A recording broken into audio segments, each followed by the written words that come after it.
ఇప్పుడే జీ5 app download చేయండి. చూడండి మీ ఫేవరెట్ టీవీ షోస్ ఎప్పుడైనా ఎక్కడైనా. అవ్వా అవ్వా, ఎవరికైనా తెలిస్తే నవ్విపోతారు. ఈ వయసులో ముద్దులు కావాల్సి వచ్చినాయా? ముద్దులు రండి రండి. ముసలాళ్ళకి దసరా పండుగంటే ఏమో అనుకున్నాను. 60 ఏళ్ల వయసులో 20 ఏళ్ల చేష్టలేంటో నాకేం అర్థం కావట్లేదు. అమ్మా, 60 ఏళ్ళొచ్చినా 70 ఏళ్ళొచ్చినా మగాడి బుద్ధి వంకర బుద్ధి అంటారు. ఆయన్ని కట్టుకున్న భార్యగా ఆయన్ని కాపాడుకోవడం నీకు తప్పదమ్మా. ఏంటి కాపాడుకునేది? నా అల్లుణ్ణి చూడు, 40 ఏళ్ల వయసులో కూడా ఎంత నిజాయితీగా ఉన్నాడో. ఎవరు నేనా? ఏ కాదా? అవునవును, మీరెట్టా అనుకుంటే అట్టాగే. నిజాయితీకి నిగ్రహానికి నిలువెత్తు నిదర్శనంలా ఉంటాడే నా అల్లుడు. ఓరి నాయను, ఈ ముసల్దానికి నా మీద చాలా ఎక్స్పెక్టేషన్స్ ఉన్నట్టున్నాయి. అసలు రూపం తెలిస్తే గుండాకి చచ్చిపోతాదేమో. నిజమే అత్తయ్య గారు, అన్నయ్య లాంటి భర్త ఎంతమంది ఆడవాళ్ళకి దొరుకుతారు చెప్పండి. Thank you sister. మీ మొహాలు మొండ. పొగడాల్సిన రామయ్య గురిని తిడుతున్నారు, తిట్టాల్సిన నన్ను పొగుడుతున్నారు. అందుకు కాదు మీ మొగుళ్ళు మీకు దూరంగా పారిపోనాది. ఏది ఏమైనా జరిగిన దాంట్లో మామయ్య గారి తప్పు మాత్రమే కాదత్తయ్య గారు, ఆ కాజల్ తప్పు కూడా ఉంది.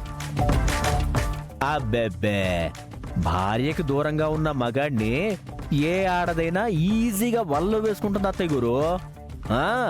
కంటి ముందు ఉన్నారు కాబట్టి కనీసం కాపాడుకోవడానికైనా ఉంది. అదే దూరంగా ఉంటే ఈ పాటికి ఎన్ని ఘోరాలు జరిగిపోయి ఉండేవో.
జీ5 యాప్ డౌన్లోడ్ చేసి అన్ని ఎపిసోడ్స్ పూర్తి ఉచితంగా చూడండి.